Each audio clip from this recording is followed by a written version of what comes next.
اور اس خط پہ جو ہے وہ فل کورٹ اجلاس بھی ہوا سپریم کورٹ کا. جو بنیادی طور پہ شوکت عزیز صاحب کیس کا فیصلہ ہے اس کو بنیاد بنایا گیا ہے اس خط میں, اور بات کی گئی ہے کہ جو شوکت عزیز صدیقی صاحب ہیں ان کی نوکری تو بحال ہوئی, وہ فیصلہ تو آ گیا, لیکن ان کے جو الزامات تھے فیصلے میں ان کو ایڈریس نہیں کیا گیا, اور پھر اس طرح اپنے سارے جو دیگر الزامات ہیں وہ ججز کی جانب سے ان کے شکوے شکایات پہنچائے گئے ہیں. اب کیا سمجھتے ہیں کہ کس حد تک یہ جواز ان کا درست ہے ججز نے جو پلی لی ہے اس خط میں؟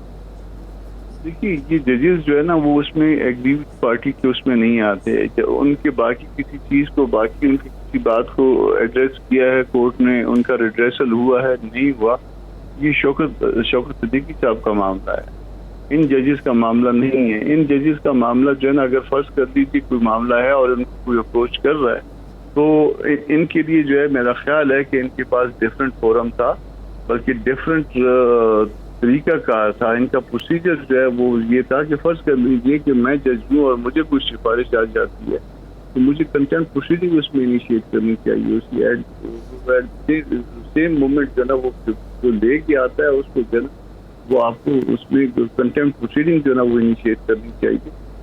جوڈیشل کاؤنسل جو ہے وہ میرا خیال ہے اس کے لیے جو ہے وہ کوئی درست فورم نہیں ہے, اور وہ اگر وہ فورم ہے تو وہ ججز کے خلاف کارروائی کی, ایجنسیوں کے خلاف یا کسی اور ایسے انتظامیہ کی طرف سے اگر کوئی آ جائے یا کوئی اور ہو اس کے خلاف پروسیڈ نہیں کر سکتے. کامران صاحب, لیکن یہ فورم تو انہوں نے بھی استعمال نہیں کیا شوکت عزیز صدیقی صاحب نے. انہوں نے تو شوکت عزیز صاحب کے جو کیس کا حوالہ دیا ہے وہ اس میں فریق بننے کی بات نہیں کی. انہوں نے تو کہا ہے کہ ایک راستہ کھلا ہے اور ہم آپ سے رہنمائی لینا چاہتے ہیں کہ ججز کنونشن بلائیں. انہوں نے جوڈیشل کمیشن سے رجوع اس لیے نہیں کیا کہ وہ خود کارروائی کریں, انہوں نے کہا کہ ایک ججز کنونشن بلائیں اور پیرامیٹرز طے کریں کہ ہمیں کس حد تک یہ پریشر برداشت کرنا چاہیے, کس حد تک نہیں کرنا چاہیے, اور مختلف مثالیں انہوں نے دی ہیں. تو آپ کے خیال میں یہ خط لکھنا ہی غلط ہے, ان کو خود ہی ایڈریس کرنا چاہیے تھا اور انہیں کنٹیمپٹ آف کورٹ کا نوٹس دینا چاہیے تھا جس نے بھی ان کو پریشرائز کیا یا ان کو اپروچ کیا. دیکھیے یہ اگر کنونشن بلوائیں تو کسی قانون کے کسی ضابطے کے مطابق بلوائیں گے نا, تو کوئی آیا کوئی ایسا کوئی قانون کوئی ضابطہ موجود ہے. پہلے تو ایک بات کو ہم یہ سمجھ لیتے ہیں کہ سپریم کورٹ جو ہے نا وہ ایک طرح سے انتظامی طور پہ ہائی کورٹ جو ہے نا اس کے ماتحت نہیں ہوتی. جوڈیشل سائڈ پہ ان کی ججمنٹس کو جو ہے وہ سیٹ اسائڈ کر سکتے ہیں, مگر وہ انتظامی طور پہ معاملہ جو ہے نا صوبوں میں یا اسلام آباد میں وہ اس ہائی کورٹ کی حد تک ختم ہو جاتا ہے. اس کے بعد آگے ریمیڈی جو ہے نا جوڈیشل سائڈ پہ لائی کرتی ہے. اور اگر وہ جو انہوں نے اور ایک فورم سا بنایا ہوا ہے جس میں وہ سپرمیسی جو ہے نا برقرار رکھنے کی کوشش کی گئی ہے سپریم کورٹ, اس کو بھی اگر استعمال کیا جائے تو اس میں بھی شاید میرا خیال ہے اس طرح کی کوئی جو ہے نا پروویژن نہیں ہے کہ جس میں جو ہے کوئی اس طرح ججوں کا کنونشن بلوایا جائے, اس پہ اس بات کو ایڈریس کیا جائے. دیکھیے اگر کسی میں یہ ہمت نہیں ہے کہ وہ یہ بات جو ہے وہ اس نے اپنے چیف جسٹس کے علم میں لائی, یا اس میں یہ ہمت نہیں ہے کہ کنٹینٹ پروسیڈنگ آج تک انیشیٹ کی, تو دین کیا وہ جو ہے نا وہ جب وہ کنونشن ہوگا اس میں تقریریں ہوں گی, کیا وہ اس میں یہ کہے گا کہ مجھے کامران صاحب آئے تھے اور اس میں مجھے سفارش کی تھی اور ساتھ اس نے دھمکایا تھا کہ اگر آپ نے ایسا نہ کیا تو آپ پھر اگلے اس میں اسٹیپ اپ نہیں ہو پائیں گے. جس نے نہیں کیا ہوا تو یہ ایسے ہی جو ہے نا وہ نشستن گفتن برخاستن تک آ جائے گا, اور اس کے لیے جو ہے نا یہ جو فورم جو تجویز کیا جا رہا ہے یہ 6 ججوں کی طرف سے, یہ لا ان کو ریکگنائز نہیں کرتا. اس کا مطلب ہے کہ یہ ججز کی اپنی کمزوری ہے اور وہ خود کوئی جواب دینے یا خود اس پریشر کو اپنے اوپر سے ہٹانے کی بجائے ایک ایسا راستہ اختیار کر رہے ہیں جو نہ اس کے لیے مفید ہے نہ سسٹم کے لیے مفید ہے. تو آپ کے خیال میں پریشر سے نکلنے کی اور کیا طریقہ ہو سکتا ہے؟ ویسے میں ایک مثال آپ کو دیتا ہوں. آپ یہ میں پارلیمان کا حصہ ہوں اور پارلیمان میں بھی بعض لوگوں کو جو ہے نا وہ اس طرح سے کسی معاملے میں اپروچ کیا جاتا ہے, مگر ہر ایک کو کسی کو ضرورت نہیں ہوتی ہے کہ وہ اپروچ کرتے ہیں. جی تو یہ بس میں ایک مختصر جواب دے رہا ہوں. مطلب آپ کو بھی پتہ ہے اس بات کا کہ بعض لوگوں کو اپروچ کیا جاتا ہے اس بل پہ آپ ایسے کر لیں, اس معاملے میں آپ ایسے کر لیں.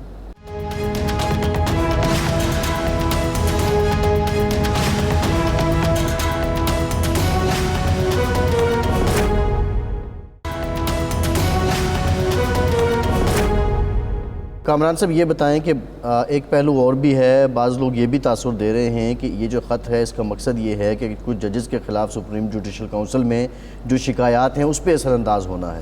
آپ سمجھتے ہیں کہ ایسا بھی ہے؟ میں نہیں کہہ سکتا. دیکھیے نیت کا حال اللہ پاک جانتا ہے, مگر یہ جو نا یہ فورم نہیں ہے جس کو انہوں نے اپنے اس گریوینس کی ریڈریسل کے لیے ایڈریس کیا ہے. یہ میں لیگلی آپ سے ایک بات کر رہا ہوں. یہ ان سے جو ہم سب سے پہلے کوئی بھی معاملہ جب لے کے جاتے ہیں تو یہی ججز ہم سے پوچھتے ہیں کہ ہمیں ہمارا اختیار بتائیے. تو اس کونسل کا اختیار جو ہے یہ بتایا جائے. یہ بات بالکل درست ہوگی. ہمارے ہاں ہمارے کلچر میں یہ سارا کچھ ہے. ہمارا نظام تباہ ہو چکا ہے. ہمارے نظام میں بہت زیادہ مداخلت ہے ادھر ادھر سے, مگر اس کا جو ہے نا یہ طریقہ کار نہیں ہے. میرا خیال ہے اس کا طریقہ کار جو ہے نا ان کے سامنے ڈٹ کے کھڑے ہونے. ٹھیک ہے. اچھا اب سیاست کی طرف آ جاتے ہیں. مولانا فضل الرحمان صاحب نے باقاعدہ 25 اپریل سے تحریک کا اعلان کر دیا ہے, جلسوں کا بھی کہا ہے, بلوچستان سے احتجاجی تحریک بھی شروع کریں گے. تو اس کا مطلب ہے جمعیت علماء اسلام آپ کی جماعت جو ہے وہ پارلیمانی سیاست سے اور پارلیمانی نظام سے مکمل مایوس ہو گئی ہے؟ مایوس ہو گئی ہے. مکمل ابھی تک میں نہیں کہتا, اس لیے مکمل نہیں کہتا کہ ہمارے اداروں نے یہ فیصلہ نہیں کیا. اگر میں مکمل مایوسی کا لفظ استعمال کروں تو وہ صرف اس وقت کر سکتا ہوں جب ہمارے جماعت کے اندر کے ادارے یہ ڈیسائیڈ کر دیں کہ جی اب ہم نے نہیں کرنا اور ہم مکمل مایوس ہو گئے. مایوسی یقیناً ہے, مجھے بھی ہے. جو کچھ ہے وہ آپ کے سامنے ہے. یہ سسٹم جو ہے وہ لوگوں کے مسائل کا مداوع نہیں کر پا رہا. نہیں, لیکن ایک تضاد اس میں بھی موجود ہے. مکمل مایوسی نہ سے جو مایوسی کی صورت ہے کہ ایک طرف آپ تحریک چلانا چاہ رہے ہیں, اسمبلیوں میں آپ موجود ہیں, سینٹ میں آپ موجود ہیں, بلوچستان میں سینٹ کا الیکشن آپ لڑ رہے ہیں, بلکہ سیٹ ایڈجسٹمنٹ ہو رہی ہے, اور ضمنی انتخابات کا آپ بائیکاٹ کر رہے ہیں. تو یہ ایک تضاد نہیں ہے؟ ضمنی انتخابات کا بائیکاٹ کرنا جو ہے وہ اس لیے جو ہے نا وہ سینٹ الیکشن کے ساتھ ریلیشن نہیں بنتا کہ سینٹ پہ تو ہم اپنی اسٹرینتھ پہ آئیں گے نا کہ جو اسٹرینتھ ہمارے پاس آلریڈی موجود ہے, اور پھر ایک ہاؤس کا ایک فورم کا جو ہے نا وہ فورم پہ بات کرنی ہوتی ہے. اس فورم کو نہیں چھوڑنا ہم چاہ رہے ہیں فی الوقت, جب تک کوئی ہمارے اندر جو ہے نا یہ فیصلہ نہ ہو جائے کہ واقعی چھوڑ دینا ہے اور یہ لوگوں کے دکھوں کا مداوع جو ہے سسٹم کے اندر نہیں. مگر اس وقت تک کم از کم ہم ساتھ چلنا چاہتے ہیں. باقی الیکشن کے حوالے سے پہلے بھی جو کچھ ہمارے ساتھ ہوا ہے سب کے سامنے ہے. آگے بھی ہم کوئی امید نہیں رکھ رہے کہ جنرل الیکشن میں یا سیٹ کے اوپر جو ہے نا کسی کے بائی الیکشن میں جو ہے نا وہ کوئی ہمارے ساتھ کوئی بہتر سلوک ہوگا یا فیئر اور فری سلوک ہوگا. اس کی ہم امید نہیں رکھ رہے. سینٹ میں ہم نے سیٹ ایڈجسٹمنٹ یقیناً کی ہیں, اور وہ ظاہر ہے کہ وہ اپنے حصہ بقدر جسہ وہ ہم نے اس کا کیا, بلکہ اس جسے سے کم حصہ ملا. اچھا ابھی ایک قانونی رائے دیجئے کہ پشاور ہائی کورٹ نے آپ کی جماعت کی مسلم لیگ نون کی پیپلز پارٹی کی درخواست منظور کر لی ہے کہ جی اسپیکر صاحب حلف دیں جو مخصوص نشستوں پر کامیاب امیدوار ہیں, نامزد امیدوار ہیں. تو یہ فرمائیں کہ اب کتنا عرصہ ٹال مٹول کی جا سکتی ہے؟ کیا یہ اپیل کی وجہ سے اس کو مزید لٹکایا جا سکتا ہے, یا اب پابند ہے کہ اجلاس بلائے اسپیکر اور ان کو حلف دے؟ دیکھیے یہ چونکہ اس معاملے کا تعلق جو ہے سینٹ کی الیکشن کے ساتھ ہے, اور انہوں نے کہہ دیا کہ ان کو حلف دیں اور تاکہ یہ ووٹ دے سکیں, تو ظاہر ہے اس 2 تاریخ سے پہلے یہ معاملہ نپٹنا ہے, یا پھر وہ جا کے اسٹے لے لیں سپریم کورٹ. اگر اسٹے ہو گیا تو لا آف لینڈ ہوگا, وہ بائنڈنگ ہو جائے گا, باقی اس پہ بھی دوسرا ہوگا. اور اگر اسٹے نہ ہوا تو وہ ان کو 2 تاریخ سے پہلے جو ہے نا اجلاس بھی بلوانا ہے اور ان کو ووٹ بھی دیں. جی, اسٹے کے لیے ان کو سپریم کورٹ جانا پڑے گا, یا اس میں کورٹ کے اندر بڑے بینچ کے سامنے اسٹے کی درخواست کرنی پڑے گی؟ پشاور میں انٹرا کورٹ نہیں ہے. پشاور میں انٹرا کورٹ کی جو ہے نا وہ بعض ہائی کورٹ میں انٹرا کورٹ ہے, جیسے ہمارے یہاں اسلام آباد میں انٹرا کورٹ ہے. بلوچستان میں بھی انٹرا کورٹ کی وہ نہیں ہے, پشاور میں بھی نہیں ہے. اچھا، تو ان کو سپریم کورٹ جانا پڑے گا؟ جی ٹھیک جانا پڑے گا. ٹھیک ہے. لاسٹ یہ بتا دیں کامران صاحب کہ مولانا صاحب ملک سے باہر تھے، سعودی عرب میں رہے ہیں، کانفرنس میں شرکت کی ہے، تو یہ جو آپ کی سسٹم سے آپ مایوس ہیں، یہ ساری شکوے شکایتیں پاکستان کی حد تک کی محدود ہیں؟ ظاہر ہے مولانا صاحب باہر جاتے ہیں، ان سے گفتگو تو ہوتی ہوگی، تو دیگر جو آپ کے ہم خیال لوگ ہیں باہر کے ممالک میں بیٹھے ہیں، یا ان سے بھی آپ لوگ گفتگو کر رہے ہیں؟ دیکھیے یہ اپنا پردہ جو ہے دوسروں کے سامنے اٹھانا تو مناسب نہیں. ویسے کوئی اگر کوئی چیز انڈر ڈسکشن آ جائے، سر راہ جو ہے نا کوئی گفتگو اس بات پہ ہو جائے تو ٹھیک ہے، ورنہ اپنے ملک کی معاملات میرا خیال ہے اس طرح کی باتیں جا کے دوسرے ملکوں میں کرنا غیر مناسب ہے. جی ٹھیک، بہت شکریہ کامران مرتضی آپ کے وقت کا، آپ ہمارے ساتھ موجود تھے. ہمیں جوائن کیا ہے مسلم لیگ نون کے سینئر رہنما سابق وفاقی وزیر خرم دستگیر صاحب نے. خرم صاحب بہت شکریہ آپ کے وقت کا. خرم صاحب جو حالیہ بات چل رہی ہے، آج سپریم کورٹ میں فل کورٹ اجلاس بھی ہوا ہے اس معاملے پہ. اسلام آباد ہائی کورٹ کے 6 ججز نے سپریم جوڈیشل کونسل کو خط لکھا ہے اور جس پہ انہوں نے ان کے کام میں مداخلت کے الزامات عائد کیے ہیں. ایسے ہی الزامات جسٹس شوکت صدیقی جب عائد کرتے تھے تو آپ کی جماعت کھل کر ان کی تائید کیا کرتی تھی. جو موجودہ خط ہے اس پہ آپ کا کیا نقطہ نظر ہے؟ کیا آپ کی جماعت ان الزامات کی بھی تائید کرتی ہے؟ جی، شوکت صدیقی صاحب نے اپنے الزامات کے حق میں ثبوت اور شواہد پیش کیے تھے، اور ہماری یہ توقع ہے کہ اس طرح اب یہ بات کیا ہے، یہ حفاظت جج صاحبان بھی کچھ استثناء تو نہیں ہے ثبوت اور شواہد سے، تو اگر ثبوت اور شواہد کے ساتھ سپریم جوڈیشل کونسل کو ہیں، یہ پاکستان کے لیے ایک پیش رفت آپ آگے بڑھے گی. اس طرح کے الزامات لگانا تو بڑا آسان ہے، لیکن اس کو باقاعدہ ایویڈنس کے ذریعے پیش کرنا اور پھر اس کے نتیجے میں ریاست کے معاملات کی درستگی ہم نے کم ہی دیکھی ہے. اگر یہ شواہد آتے ہیں اور اس پر سپریم جوڈیشل ہے، یہ پاکستان کے لیے ایک پیش رفت. نہیں، شوکت صدیقی صاحب نے بھی الزام ہی لگایا تھا کہ مجھے فلاں صاحب ملے اور انہوں نے یہ کہا، انہوں نے کوئی ایسا ایویڈنس نہیں دیا تھا. ان لوگوں نے بھی الزامات ہی لگائے ہیں کہ جی فلاں موقع پر یہ ہوا، فلاں موقع پر یہ ہوا، اور انہوں نے اس سے پہلے والے چیف جسٹس کو بھی بتایا، قاضی صاحب کو بھی بتایا، اپنے چیف جسٹس کو بھی بتایا. اس کا انہوں نے باقاعدہ ساتھ لگایا ہے. یہ اس خط کے ساتھ کچھ چیزیں انہوں نے لگائی بھی ہیں.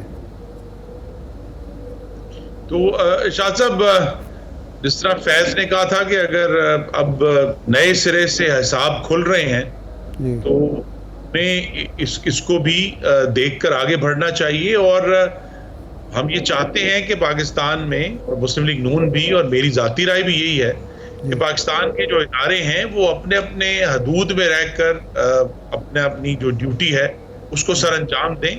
اور اس کے نتیجے میں اگر جو جسٹس صاحبان نے بات کی ہے، کوئی پاکستان کے لیے یہ جو ہمارا نصب العین ہے کہ ادارے اپنی اپنی حدود میں رہ کر کام کریں، اس کی طرف ہم بڑھتے ہیں، تو یہ پاکستان کے لیے میں پھر کہوں گا کہ ہم آگے بڑھیں گے اس سے.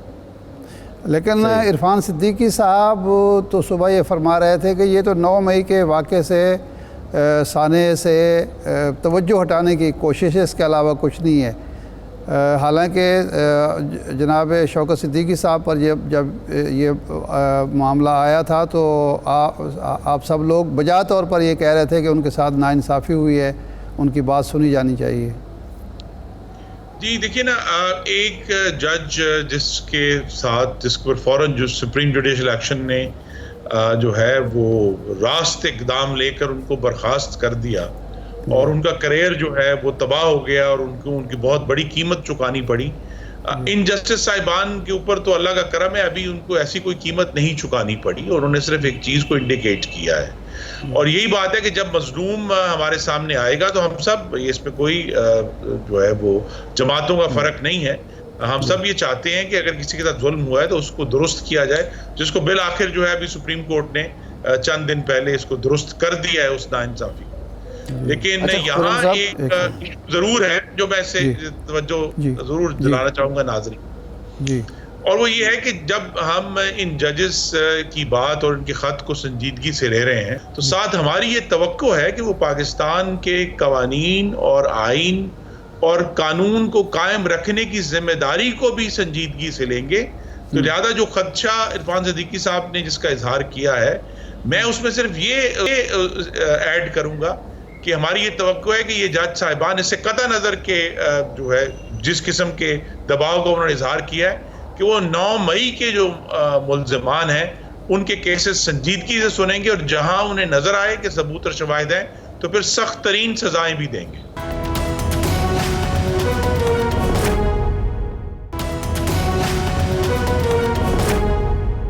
اچھا یہ فرمائیں کہ ایک تو سپریم کورٹ جو ہے اس پر کچھ کر رہی ہے اپنے طور پر، اپنے فورم پر ابھی اجلاس بھی ہو چکا ہے، لیکن کیا حکومت بھی آپ کو سفارش کریں گے کہ حکومت کو بھی اس کی غیر جانبدارانہ انکوائری کرانی چاہیے، اس معاملے کو دیکھنا چاہیے، اور جس طرح آپ کا موقف رہا ہے مسلم لیگ کا بھی آپ کا بھی، تو اگر کہیں تجاوز ہو رہا ہے، مداخلت ہو رہی ہے، بے جا پریشر ڈالا جا رہا ہے، تو اس کی روک تھام حکومت کی بھی تو ذمہ داری ہے. جی تو ہماری یہ توقع ہے کہ اگر سپریم جوڈیشل کونسل میں اس کارروائی کے بعد کوئی ٹھوس ثبوت اور شواہد سامنے آتے ہیں تو کورٹ نے تو بالآخر حکومت وقت کو ہی تمام ہدایات جاری کرنی ہے. تو وہاں سے جو فائنل ڈٹرمنیشن ہوگی اس معاملے کو حتمی طور پر جب دیکھا جا چکا ہوگا تو پھر اگر حکومت کو سپریم جوڈیشل کونسل اس پر کوئی سفارش کرے گی یا ہدایت کرے گی تو میری یہ توقع ہے کہ شہباز شریف صاحب کی حکومت اس پر پوری تندہی سے عمل کرے گی. اچھا خرم صاحب، ایک پہلو اور بھی ہے، وہ یہ ہے کہ ان میں کچھ ججز ایسے ہیں کہ جن کے خلاف سپریم جوڈیشل کونسل میں شکایات درج ہیں، اور بعض لوگوں کا یہ کہنا ہے کہ یہ انکوائری پہ اثر انداز ہونے کا بھی ایک طریقہ کار ہو سکتا ہے، اور بعض لوگوں کا یہ بھی کہنا ہے کہ اس کے پولیٹیکل امپلیکیشنز کسی ایک جماعت کے حق میں بہتر آ سکتی ہیں، جس طرح آپ نے شوکت عزیز صدیقی والے معاملے کو بار بار ہائی لائٹ کیا تھا، اور وہ اس وقت آپ کے پولیٹیکل نیریٹو کو سپورٹ بھی کر رہا تھا. کیا ایسا ہی ہے؟ جی یہ تمام فاضل جج صاحبان جن کے ہاتھ میں بہت سارے کیسز میں پاکستانیوں کی زندگیوں کا دار و مدار ہوتا ہے، وہ موت اور زندگی کا فیصلہ کرتے ہیں. تو یہاں پھر اب جب اس قسم کے وہ خطوط لکھیں گے اور پھر ان کے کانڈکٹ کے اوپر ظاہر ہے ایک زیادہ اسکروٹنی ہوگی، تو یہ بھی ہماری توقع ہے کہ سپریم جوڈیشل کونسل میں جو لوگ ہمارے فاضل جج صاحبان بیٹھے ہیں وہ ان دونوں معاملات کو علیحدہ کریں گے، اور جو شکایت ہے وہ علیحدہ ہے، اس کا جو سپریم جوڈیشل کونسل میں جن کے خلاف کیسز پینڈنگ ہیں مس کانڈکٹ کے، اس پر اثر نہیں ہونا چاہیے. یہ نہیں ہو سکتا کہ مجھ پر دباؤ پڑا ہے تو میری تمام گناہ جو ہیں وہ معاف ہو جائیں. تو یہاں پھر یہ ججز کا ایک مشکل امتحان ہے اداروں کا کہ وہ کس طرح اپنی جو بنیادی ذمہ داری ہے اس کو بھی پورا کرتے ہیں، لیکن ساتھ ہی ساتھ جو ادارے کی خود مختاری کا تحفظ ہے اس پر بھی پوری طرح چوکنے رہتے ہیں. جی اچھا، اب دوسرے سیاسی موضوعات پہ آ جاتے ہیں. آپ کی پارٹی کے کچھ لوگ ان دنوں بہت متحرک ہیں اور بیان بازی ہو رہی ہے. خواجہ آصف صاحب ہیں، آصف سعید کرمانی صاحب ہیں، جاوید لطیف صاحب ہیں، ابھی حنیف عباسی صاحب انٹر ہوئے ہیں، اور انہوں نے تو سب کو ہی رگڑا لگا دیا، خواجہ آصف کو بھی اور باقیوں کو بھی.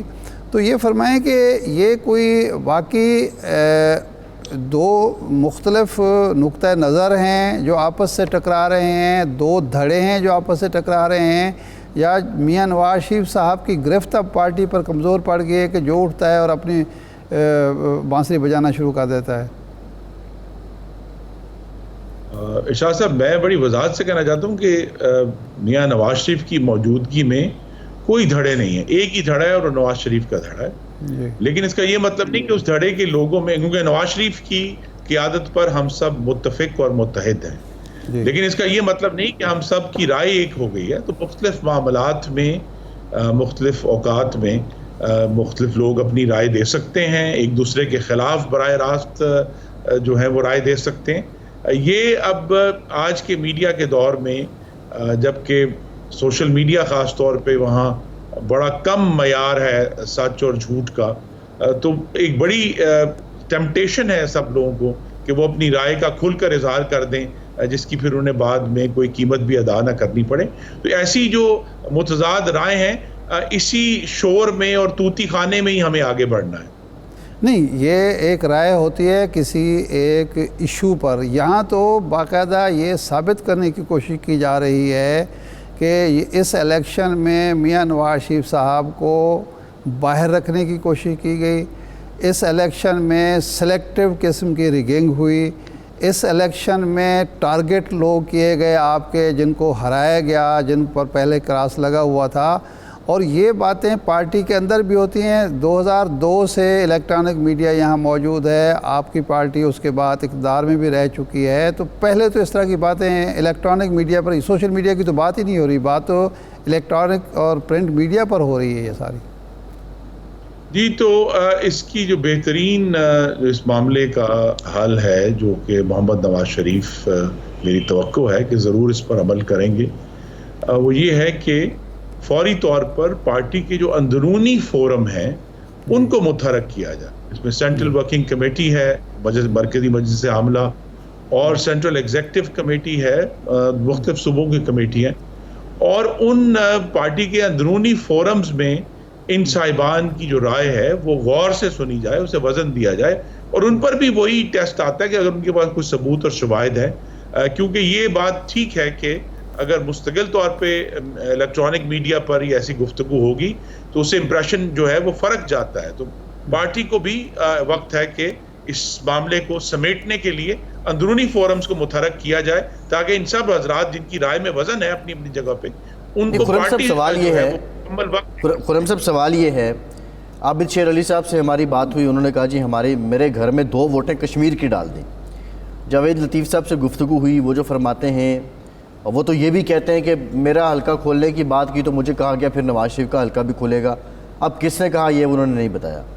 آپ کیا سمجھتے ہیں؟ آپ نے بھی الیکشن کنٹیسٹ کیا ہے، آپ کو جو شکست ہوئی ہے وہ کسی دھاندلی کی وجہ سے ہوئی ہے، یا آپ کے حلقے کے لوگوں نے فیصلہ یہی کیا جو آپ نے قبول کیا ہے، یا آپ کے بھی تحفظات ہیں؟ جی، میرے سخت ترین تحفظات ہیں. میں نے اب ٹیلی ویژن پہ کہہ چکا ہوں، میں دوبارہ دہرا دیتا ہوں کہ میرے تو فارم 45 کوڑے میں سے ملے ہیں، مجھے براہ راست نہیں ملے. وہاں سے میرے کوڑے میں سے، جہاں یہ ان کا مرکز تھے، وہاں میرے ووٹ بیلٹ پیپر باقاعدہ سٹیمپڈ وہاں سے نکلے ہیں. تو ہمارے انتخابات کا جو اس دن طریقہ کار تھا اس پر سخت ترین تحفظات ہیں، دھاندلی کے حوالے سے بھی، بد نظمی کے حوالے سے بھی. لیکن اس کا اظہار تو ہمارا فرض ہے کہ ہم الیکشن پٹیشن میں ثبوت کے ساتھ کریں نا جی. ہم اس پہ اگر اس طرح کی گفتگو کرتے جائیں گے تو اس سے پھر معاملات بہتر نہیں ہوں گے جماعت کے لیے. اب جبکہ جماعت کی حکومت ہے وفاق میں بھی اور مرکز میں بھی، تو پہلے ہی تو ہم سب کی ڈیوٹی یہ ہے کہ ہم اپنی جو حکومتیں ہیں ان کو کنٹریبیوٹ کریں، ان کو مضبوط کریں، ان کو سہارا دیں. اور یہ جو ڈسکشن ہے پہلے پارٹی کے اندر کریں. اور اگر ہم میں سے بہت سارے لوگ ایسے ہیں جن کے پاس اس طرح کے ثبوت اور شواہد موجود ہیں، تو پھر اس کو باقاعدہ طور پہ قانون سازی کی صورت میں یا کسی ایک سنگل کلیکٹیو پٹیشن کی صورت میں سامنے لایا جائے، بجائے یہ کہ یہ ایک سلگتا ہوا معاملہ جو ہے یہ مستقل جو ہے میڈیا کی زینت بنا رہے. اچھا، اس وقت پاکستان کو انرجی کے بحران کا سامنا ہے، کافی عرصے سے ہے. آپ چونکہ اس سے منسلک بھی رہے، آپ کی یہ فیلڈ بھی ہے. ہم نے ایک راستہ کھولا کہ جی ایران کے ساتھ جو پائپ لائن کا معاملہ ہے، چونکہ وہ معاہدہ پائے تکمیل کو پہنچنے والا ہے، اگر ہم اس پر عمل درآمد نہیں کرتے تو ہمیں جرمانہ بھی ہو سکتا ہے، اور بڑا ہیوی جرمانہ ہو سکتا ہے. امریکہ نے کھل کر کہہ دیا کہ جی ہم تو وارن کر چکے ہیں، یہ ریڈ لائن ہے ہمارے لیے. میتھیو ملر نے کل پھر دہرایا اس بات کو کہ پاکستان کو اس کے کانسیکوینسز کا خیال ہونا چاہیے. تو اب اس وقت ہمارے قومی مفاد کا تقاضا ہے کہ پائپ لائن پائے تکمیل کو پہنچے، جبکہ امریکی دباؤ ہم پر ہے کہ یہ کام نہ کریں. ہمیں کون سا راستہ اختیار کرنا چاہیے؟ آپ کیا سجیسٹ کریں گے کہ حکومت کیا کرے؟ جی، ہمیں بڑی وضاحت کے ساتھ اپنی خود مختاری کا اعادہ کرنا چاہیے اور اس پائپ لائن کی تعمیر کرنی چاہیے. کیونکہ امریکہ یوں بھی جب سے افغانستان سے ان کا انخلا ہوا ہے، اس سال کے وسط میں 3 سال ہو جائیں گے، وہ اس خطے سے اپنا تمام جو ان کے مفادات ہیں وہ لپیٹ کر جا چکے ہیں، اور اب اس خطے میں ان کی واحد جو انٹرسٹ ہے وہ ان کا جو اسٹریٹجک پارٹنر ہندوستان ہے، جس میں ان کے اور چائنا کے حوالے سے مفادات ہیں۔ پاکستان کو آگے بڑھنا چاہیے۔ اس میں امریکہ سے زیادہ جو ایشو ہے وہ بین الاقوامی بینکنگ کا اور فائنانسز کا ہے، لیکن شہباز شریف صاحب کی حکومت سے ہماری یہ ایک توقع بھی ہے کہ وہاں ایسے لوگ موجود ہیں جو اس سارے بڑے مشکل سمندر میں سے پاکستان کی کشتی کو نکال سکتے ہیں۔ پاکستان کو اپنی گروتھ کے لیے، اپنے شہریوں کے لیے توانائی چاہیے، اور وہ توانائی اگر سستی ہمیں اپنے کسی ہمسائے ملک سے مل سکتی ہے تو اس پر ہمیں زیادہ گفتگو کرنے کی ضرورت نہیں۔ ہمیں اپنے مفادات کا تحفظ کرنے کے لیے ہم ہی ہیں، دنیا میں اور کوئی دوسرا ملک آ کر ہمارے مفادات کا تحفظ نہیں کرے گا۔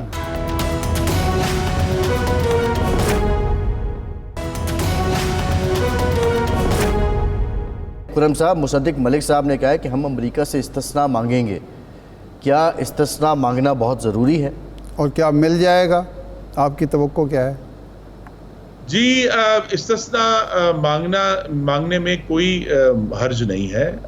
ایشو ارشاد صاحب یہ ہے کہ دنیا کی جتنی بھی بینکنگ ٹرانزیکشنز اور پیمنٹس ہیں ان میں سے بہت بڑی تعداد، over whelming number new York سے کلیئر ہوتا ہے ہر روز رات کو، تو لہذا وہاں میں اگر اپنے بینکنگ سسٹم کا جو استحکام ہے وہ بھی چاہیے، تو پوری کوشش کرنی چاہیے کہ اگر کس طرح یہ استثناء حاصل ہو جائے، تاکہ ورنہ پھر ہمیں اس کے لیے دوسرے طریقے، نان بینکنگ طریقے استعمال کرنے پڑیں گے، جو کہ کسی معاملے کا مستقل حل نہیں ہے۔ پائپ لائن اگر بچھنی ہے تو مستقل رہنی ہے، تو اس کا بہرحال کوئی نہ کوئی سلوشن جو ہے وہ ہمیں یورپین پارٹنر سے بھی بات کرنی چاہیے، امریکہ سے بھی بات کرنی چاہیے، کیونکہ ایران تو کہہ رہا ہے کہ اگر فائنینشیل اسسٹنس آپ کو چاہیے تو وہ بھی ہم دینے کے لیے تیار ہیں۔ لیکن یہ جو معاہدہ ہے آپ نے ضرور دیکھا ہوگا، کیونکہ سابق وزیر اعظم انوار الحق کاکڑ صاحب سے جب ہماری بات ہوئی تو انہوں نے کہا تھا یہ تو جی معاہدہ ہی نہیں ہونا چاہیے تھا، تو یہ پاکستان کے مفاد میں ہے، اور اگر ہم کسی وجہ سے، کسی رکاوٹ کی وجہ سے، پابندی کے خوف سے یہ معاہدے پر عمل نہیں کرتے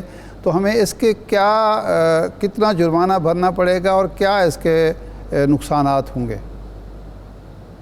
جی، یہ میں کاکڑ صاحب سے کچھ حد تک متفق ہوں۔ یہ معاہدہ درست نہیں ہے، اس وجہ سے نہیں کہ یہ ایران سے ہو رہا ہے، اس معاہدے کی جو تفصیلات تھیں جس سے پاکستان کی جو کمٹمنٹ دی گئی وہ غالباً عجلت میں اور بغیر پوری طرح دیکھی گئی۔ اچھا، تو لیکن اب ایک اور یہ ہمیں جب بھی، اور یہ سبق ہمارے لیے بھی ہے، آنے والی تمام حکومتوں کے لیے ہے کہ وہ بین الاقوامی طور پر پاکستان کی اوبلیگیشن لینے سے پہلے 1000 دفعہ سوچیں، اور یہ یعنی کسی بھی اور ملک سے معاہدہ ہوتا تو اتنا ہی یہ خطرناک ہے جتنا آج ہے، تو ہم نے اپنے اوپر زیادہ بوجھ لے لیا، اور لیکن اس کے باوجود میں کہوں گا کہ پاکستان کی خود مختاری کا تقاضا یہ ہے، پاکستان کے معاشی استحکام کا تقاضا یہ ہے کہ ہمیں جہاں سے بھی سستی توانائی مل سکتی ہے ہمیں حاصل کرنی چاہیے۔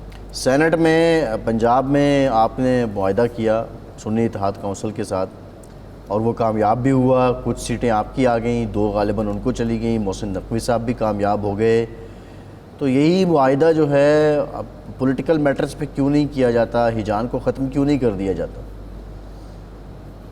جی، جو حکومتی اتحاد ہے وہ تو اس گفتگو کے لیے ہمیشہ تیار ہے۔ ہم جو پچھلی پی ڈی ایم کی حکومت تھی اس دوران بھی انتظار کرتے رہے کہ سینٹ آف پاکستان میں پی ٹی آئی کے سینیٹرز پوری طرح موجود تھے، لیکن جو ایک بنیادی رکاوٹ ہے وہ پی ٹی آئی کے ذہن کے اندر کا جو خلفشار ہے کہ ان کے علاوہ اور اس ملک میں کوئی نہ ہی پارسا ہے اور نہ ہی قابل ہے، اور لہذا وہ اپنے علاوہ ہر ایک کو ڈاکو، چور اور غدار اور کافر سمجھتے ہیں۔ جب تک یہ ان کی انڈرسٹینڈنگ ٹھیک نہیں ہوتی اور ان کو یہ سمجھ نہیں آتی کہ اگر 30% ووٹ ان کو پڑا ہے تو 70% ووٹ ان کے خلاف بھی پڑا ہے، اور وہ 70% بھی اتنا ہی مقدس ہے جتنا ان کو پڑنے والا ووٹ، جب تک باہمی احترام کی ان کو ابھی تک ادراک نہیں ہوا، وہ عارضی طور پر اس قسم کے جو ایگریمنٹ انہوں نے پنجاب اسمبلی میں کیا ہے ایک الیکشن سے بچنے کے لیے، غالباً ان کو یہ بھی خوف تھا کہ اگر یہ ایگریمنٹ نہ ہوا تو ان کے پورے ووٹ ہی ظاہر نہ ہوں الیکشن والے دن، تو اس طرح کے ایشوز کی وجہ سے انہوں نے کمپرومائز کیا ہے، لیکن ہمیں آگے بڑھنا ہے. سینٹ کا الیکشن تو ختم ہو جائے گا اگلے ہفتے, لیکن اور دوسرے ایشوز کے اوپر اگر وہ خود یہ فیصلہ کریں کہ ہم چاہے وہ جتنی مرضی پالیسی کو کرٹیسائز کریں, لیکن یہ سمجھیں کہ جو اسمبلیاں ہیں, عوام کے منتخب ایوان ہیں, وہ عوام کی طرف سے ایک سانجھی ذمہ داری دی گئی ہے ہمیں حکومت کی, ان کو اپوزیشن. اگر وہ اس کو سمجھ کر آگے بڑھیں گے تو ہم ہمیشہ تیار ہیں گفتگو کے لیے. جی ٹھیک, بہت شکریہ خرم دستگیر صاحب. شاد صاحب, پنجاب میں سینٹ کی جو نشستیں ہیں, جنرل نشستوں پہ 7 امیدوار بلا مقابلہ کامیاب ہوئے ہیں. جو نام سامنے آئے ہیں اس میں محسن نقوی, احد چیمہ, پرویز رشید, ناصر محمود, طلال چودھری, اور دوسری جانب جو ہیں وہ حامد خان کا نام آ رہا ہے اور علامہ ناصر صاحب کا نام آ رہا ہے. اور مسلم لیگ نون کے 5 اور سنی اتحاد کونسل کے 2 امیدوار بلا مقابلہ کامیاب ہوئے ہیں. مسلم لیگ کے حالانکہ 4 ہیں, یہ فیکچولی غلط ہے, غلط وہ لکھا ہے خبر دینے والے نے. اس میں یہ ہے کہ محسن نقوی صاحب آزاد امیدوار. جی, تو بھائی خبر میں ویب سائٹ سے پڑھ رہا ہوں. ہاں ٹھیک ہے, ٹھیک ہے. اچھا, گزارش یہ ہے کہ میرا خیال ہے یہ بہت اچھا ہوا ہے. 2 قباحتیں جو ہیں ان سے کم از کم اسمبلی پاک رہی. ایک تو ہارس ٹریڈنگ ہونی تھی, اور خرید و فروخت جو ہے ووٹ کی, ضمیر کی, یہ بدترین فعل ہے کسی بھی مہذب معاشرے میں, کسی بھی مسلم معاشرے میں, کسی بھی انسانی معاشرے میں, کہ انسانی ضمیر خریدے جائیں یا بیچے جائیں. اور ایک ووٹ جس کو ایک مقدس امانت کہا جاتا ہے, یعنی وہ جو عوام سے ووٹ لیتا ہے تو وہ تو کہتا ہے جی مقدس امانت میرے سپرد کریں, اور خود وہ بددیانتی کا مظاہرہ کرتا ہے, ضمیر فروشی کا مظاہرہ کرتا ہے. دباؤ کے تحت کریں یا لالچ کے تحت کریں, دونوں صورتوں میں کبھی فیل ہے. بدترین روایت بھی ہے ہمارے یہاں, بدترین روایت بھی ہے یہ. اور یہ دیکھیں, جو ہم مسلمان ہیں اور اس کے بعد ایک جمہوری ریاست ہیں, ہمارا جو وجود ہے وہ اسلام کا مرہون منت ہے اور جمہوریت کا مرہون منت ہے. علامہ اقبال کا جو تصور تھا پاکستان کا, قائد اعظم کی جو جدوجہد تھی پاکستان کی, وہ اسلامی جمہوری پاکستان کے لیے تھی.